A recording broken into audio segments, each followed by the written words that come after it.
11월 3일 주일 오전 예배에 하나님께서 주신 말씀은 고린도후서 4장 16절부터 5장 10절까지 말씀입니다.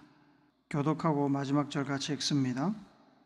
그러므로 우리가 낙심하지 아니하노니 우리의 겉사람은 낡아지나 우리의 속사람은 날로 새로워지도다.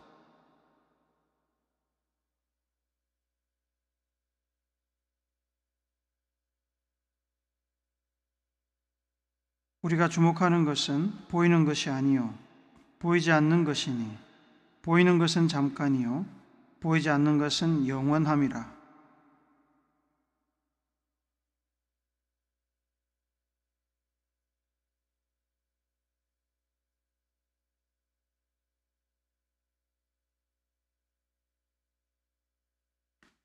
참으로 우리가 여기 있어 탄식하며 하늘로부터 오는 우리 처소로 덧입기를 간절히 사모하노라.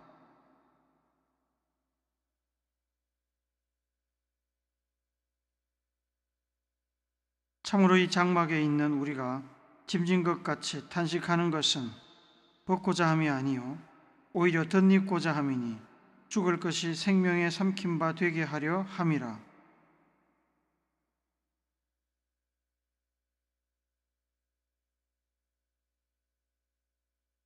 그러므로 우리가 항상 담대하여 몸으로 있을 때에는 주와 따로 있는 줄을 아노니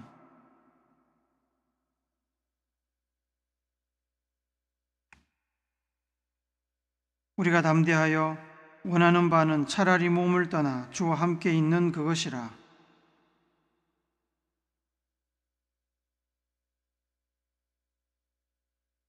같이 읽습니다. 이는 우리가 다 반드시 그리스도의 심판대 앞에 나타나게 되어 각각 선악간에 그 몸으로 행한 것을 따라 받으려 함이라. 아멘.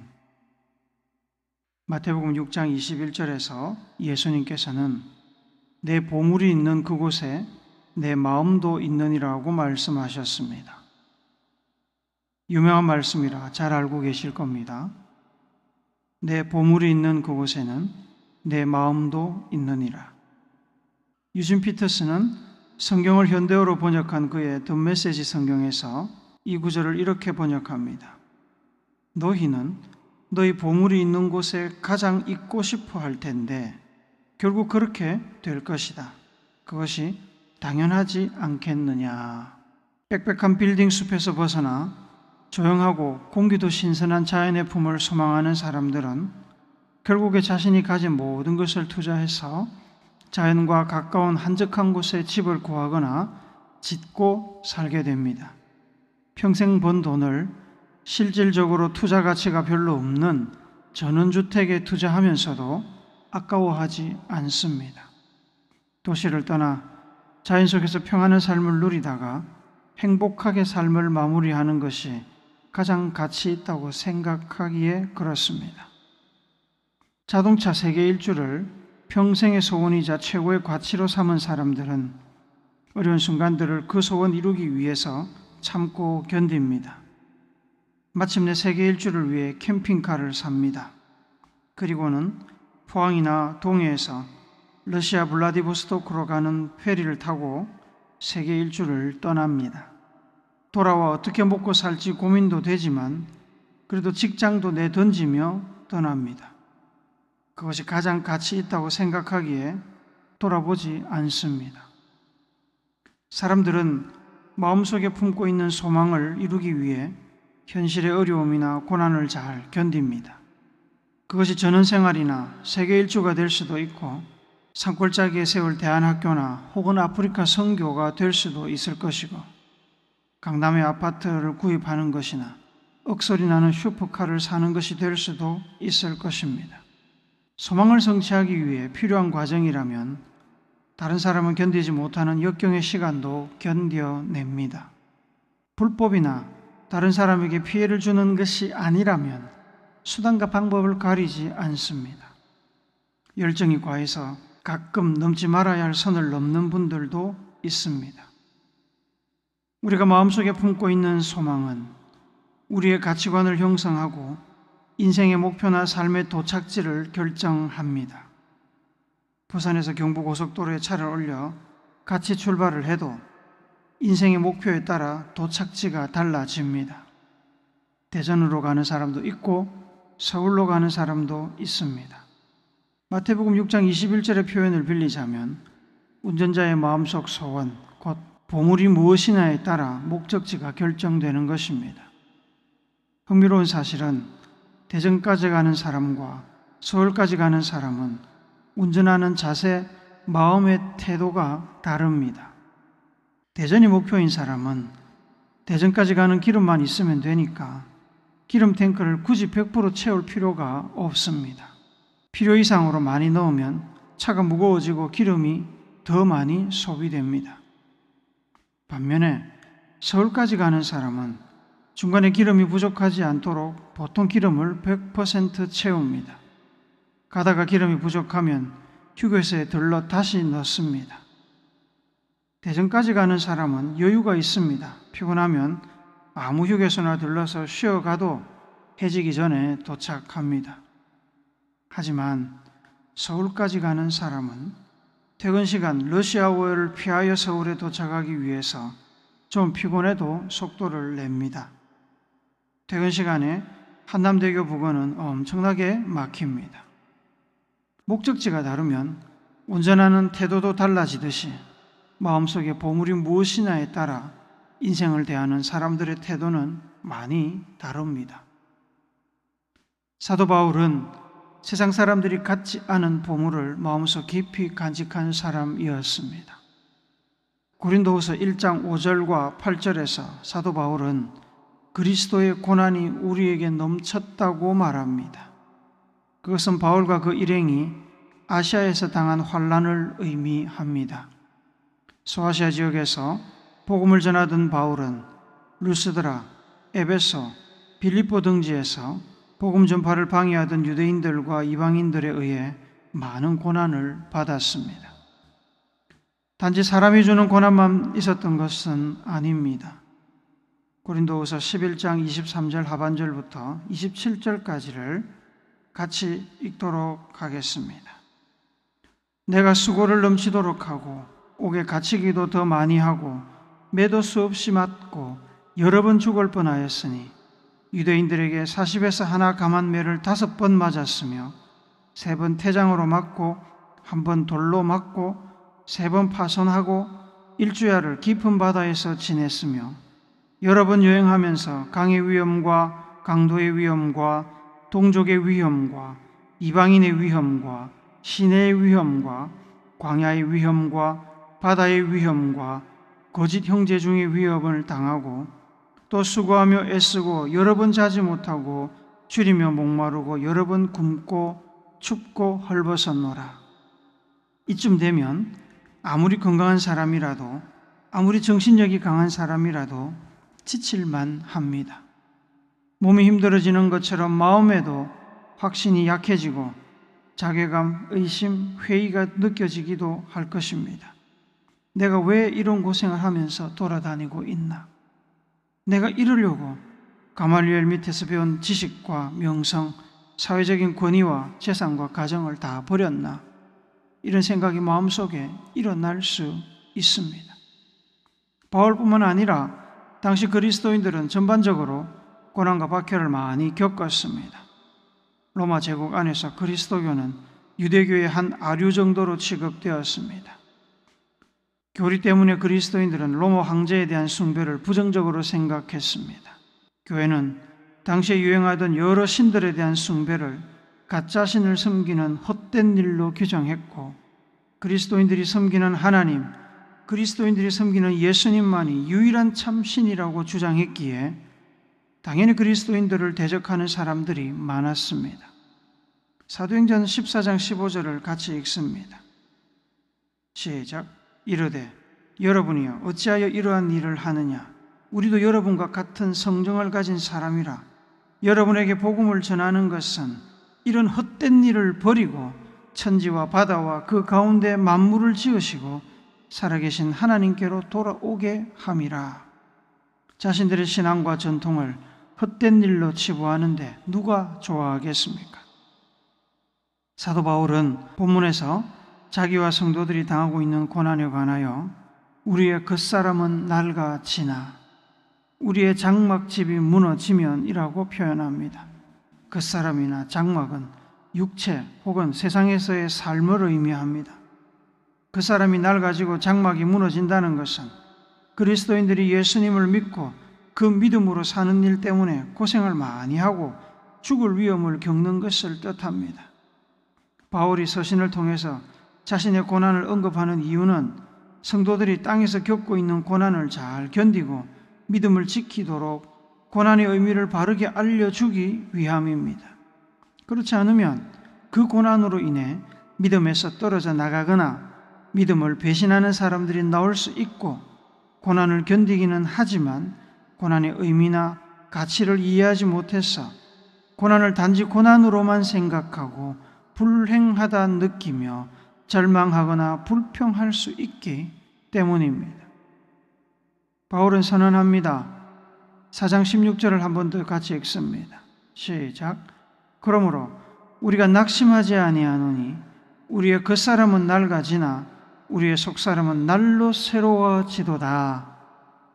고난과 박해로 육신은 물론 사회적인 관계, 사람들의 평가, 사회적인 위상은 점점 힘을 잃어갈 수 있습니다만 우리의 속사람, 예수님을 구세주로 받아들인 우리의 영, 우리의 신앙, 우리의 구원받은 자아는 하나님의 은혜로 점점 새 힘을 얻으며 나날이 새롭게 되고 있습니다. 믿음으로 인해 고난을 당한다는 말은 일면 믿음을 포기하지 않고 잘 지키고 있다는 뜻이며 시간이 갈수록 하나님과 더 친밀한 관계로 나아가고 있다는 증거이기도 합니다. 5장 1절도 한 번 더 읽습니다. 시작. 만일 땅에 있는 우리의 장막집이 무너지면 하나님께서 지으신 집, 곧 손으로 지은 것이 아니요 하늘에 있는 영원한 집이 우리에게 있는 줄 아느니라. 장막집이 무너지는 것은 죽음일 수 있습니다. 고난과 박해로 인해 성도들은 최악의 경우 죽음을 맞이해야 했습니다. 그러나 하늘에 있는 영원한 집, 믿는 자들을 위해 하나님과 영원히 함께할 수 있는 천국의 보금자리를 하나님께서 준비하고 계십니다.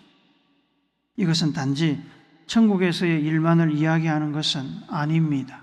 5장 2절에서 바울은 하늘로부터 오는 우리 처소로 덧입기를 간절히 사모한다고 말합니다. 세번역 성경을 한 번 더 읽읍시다. 시작.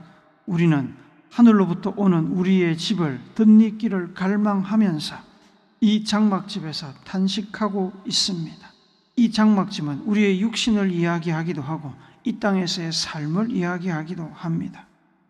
성도들이 이 땅에서 고난과 박해로 인해 탄식하면서도 견디고 있는 것은 단지 천국에 가서 누리게 될 영광만을 위한 것이 아니라 이 땅에서도 천국의 영광을 누리기 위해서입니다. 하늘로부터 오는 집을 이 땅에서 외투를 입듯이 덧입기를 갈망하고 있습니다.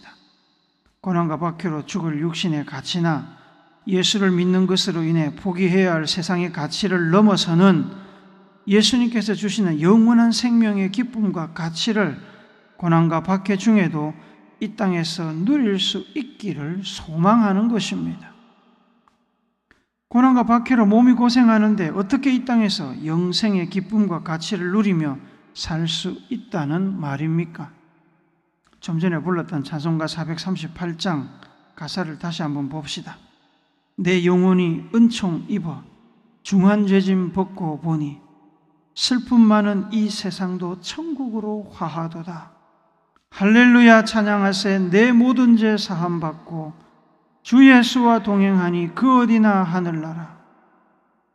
슬픔 많은 세상이지만 고생과 박해가 있는 세상이지만 천국처럼 될 수 있습니다.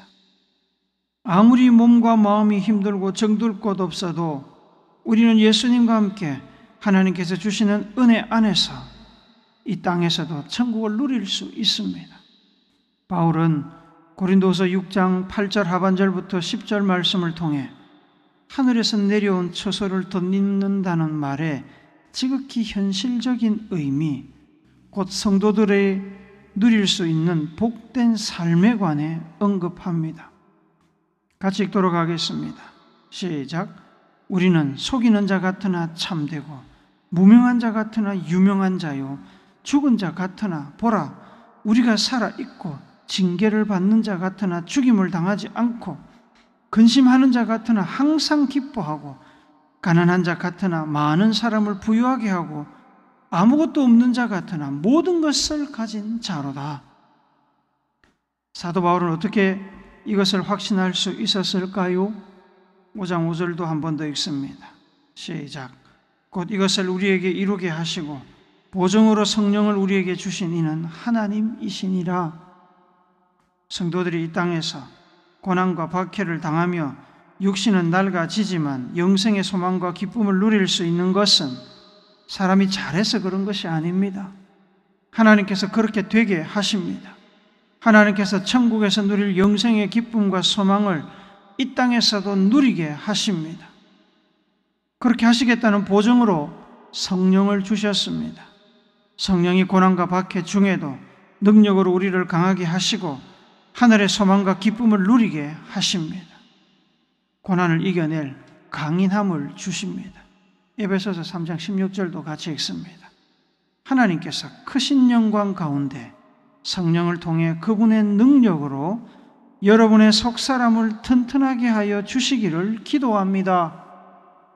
하나님께서 고난과 박해 중에도 믿는 자들이 하늘의 소망과 기쁨을 이 땅에서 누릴 수 있도록 보증으로 주신 그 성령께서 세상이 감당하지 못하는 능력으로 그 일을 이루어 가십니다. 믿음이 있는 사람, 성령의 능력으로 사는 사람들은 이 땅에서 당하는 고난과 박해, 삶의 어려움으로 인해 좌절하거나 포기하지 않습니다. 성령이 믿는 자들 안에서 견디게 하시며 믿음이 없는 자들이 보지 못하는 것을 보게 하시고 듣지 못하는 것을 듣게 하십니다. 세상 사람들은 소망하지 못하는 것을 소망하게 하십니다. 성령이 믿는 자들의 마음속에 세상에 없는 새로운 보물을 주십니다. 새로운 보물을 받은 성도들은 그 보물을 잃지 않기 위해 온 삶을 투자합니다. 그래서 고린도후서 4장 18절은 우리가 주목하는 것은 보이는 것이 아니요 보이지 않는 것이니 보이는 것은 잠깐이요 보이지 않는 것은 영원함이라 라고 말씀하고 5장 7절은 이는 우리가 믿음으로 행하고 보는 것으로 행하지 아니함이로라 라고 단언합니다. 믿음은 바라는 것들의 실상이고 보지 못하는 것들의 증거라고 하지 않았습니까? 믿는 자들은 눈에 보이는 이 땅에서의 짧은 삶을 위해 목숨 걸지 않습니다. 억울하게 고난과 박해를 겪지만 이 땅의 삶에 집착하거나 절망하지 않습니다. 왜 그럴 수 있냐면 이 땅의 삶이 끝이 아니고 전부가 아니기 때문입니다. 고난과 박해가 단순히 육신을 망하게 할 수는 있어도 천국과 영생의 소망과 기쁨을 빼앗아 가지는 못합니다. 오히려 고난과 박해는 이 땅에서 우리가 믿음 안에서 잘 살고 있다는 반증이고 보이지 않는 것이 확실히 주어질 것에 대한 확증이 되기에 성도들은 기뻐하고 즐거워합니다. 골로새서 1장 24절을 같이 읽습니다. 나는 이제 너희를 위하여 받는 괴로움을 기뻐하고 그리스도의 남은 고난을 그의 몸된 교회를 위하여 내 육체에 채우노라. 하늘의 소망을 두고 하늘의 보화를 둔 사도 바울은 하나님께서 부르신 사명, 예수님의 피로 값주고 사신 교회를 위해서 고난과 박해를 기꺼이 기쁘게 받아들입니다. 물론 그렇다고 해서 그 고난과 박해가 아프지 않은 것도 아니고 어렵지 않은 것도 아닙니다. 아프고 어렵지만 성령이 이길 힘을 주시고 소망을 통해 견디게 하십니다. 여러분은 어떻게 살고 계십니까? 보물이 있는 곳에 마음이 있습니다. 여러분의 보물은 이 땅에 있습니까? 아니면 저 하늘에 있습니까?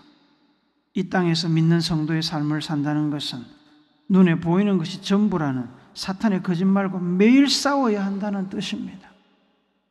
죽으면 모든 것이 끝이니까 손에 잡히는 것, 눈에 보이는 것에 목숨을 걸라는 사탄의 유혹과 매일 싸우고 계십니까? 마음을 빼앗기지 않으려고 매일 말씀을 묵상하며 성령의 인도를 구하고 있습니까? 우리의 몸과 영은 죄로 인해 죽을 수 있는 존재입니다. 행여 마음의 보물이 이 땅에 있다면 미안하지만 여러분은 희망이 없습니다. 세월이 지나 이 땅의 수명이 다할 때 여러분의 삶은 그렇게 끝이 납니다. 예수를 구세주로 믿으면서 오로지 이 땅에서의 삶만을 바라보고 전심전력한다면 뭔가 잘못된 것입니다. 예수님을 믿는 이들은 보이는 것을 바라보며 살지 않고 보이지 않는 것을 바라보며 사는 사람입니다. 믿음 안에서 보물을 하늘에 두고 사는 사람입니다. 육신이 쇠하고 이 땅에서 육신의 장막을 벗을 때 하늘의 장막을 얻게 될 사람입니다. 믿는 자들은 이 땅에 있는 동안에도 하늘의 장막이 육신의 장막을 덮어 생명이 죽음을 이기고 생명 있는 삶을 살 수 있습니다. 세상 기준으로 삶이 잘 풀리면 좋지만 잘 풀리지 않아도 괜찮습니다. 삶의 중심이 바라보는 것이 하늘에 있다면 이 땅에서의 삶은 그저 지나가는 순간일 뿐입니다. 영원하지 않습니다. 우리가 누리게 될 영원한 것에 감히 비교할 수 없습니다. 그래서 사도 바울도 고린도 교회 성도들도 고난과 박해 가운데 오히려 기뻐하며 믿음을 지켰습니다. 한 번 죽는 것은 사람에게 정해진 것이요 그 후에는 심판이 있으리니 라고 성경은 말씀합니다. 고린도후서 5장 10절도 같은 말씀을 합니다. 한 번 더 읽습니다. 이는 우리가 다 반드시 그리스도의 심판대 앞에 나타나게 되어 각각 선악간에 그 몸으로 행한 것을 따라 받으려 함이라. 보이지 않는 하늘의 보물을 바라보고 믿음으로 예수님의 뜻을 쫓아가는 사람에게는 그에 합당한 영생의 상급이 보상으로 주어지겠지만 땅의 보물만 바라보며 육신의 욕구와 본능을 따라 사는 사람들은 썩어 없어질 땅의 보상만 주어질 것입니다. 사랑하는 우물교회 성도 여러분, 인공지능이 사람을 대체하고 화성으로 왕복선을 보낸다고 하는 이 과학 문명 시대에 하늘의 보물과 심판을 이야기하는 것이 여러분의 귀에는 어떻게 들릴지 궁금합니다. 여러분이 받아들이든 받아들이지 않든 분명한 것은 시대가 아무리 3,000년, 3만 년이 되어도 창조주 하나님께서 만들어 두신 삶의 원리는 변하지 않습니다. 3만 년이 되어도 이 땅에 소망을 두고 사는 사람은 죽음으로 모든 것이 끝나지만 하늘의 소망을 두고 사는 사람은 영생의 소망과 기쁨을 누리게 될 것입니다. 그러므로 이 땅의 삶에 일희일비 마음 빼앗기지 말고 보물을 하늘에 두고 성령님과 함께 살기를 바랍니다. 예수님께서 따라오라고 하신 그 길, 하늘을 향해 난 그 길을 믿음으로 걸어가는 귀한 성도들이 되시기를 앞서 가셔서 우리를 인도하시는 예수님의 거룩하신 이름으로 축복합니다. 아멘.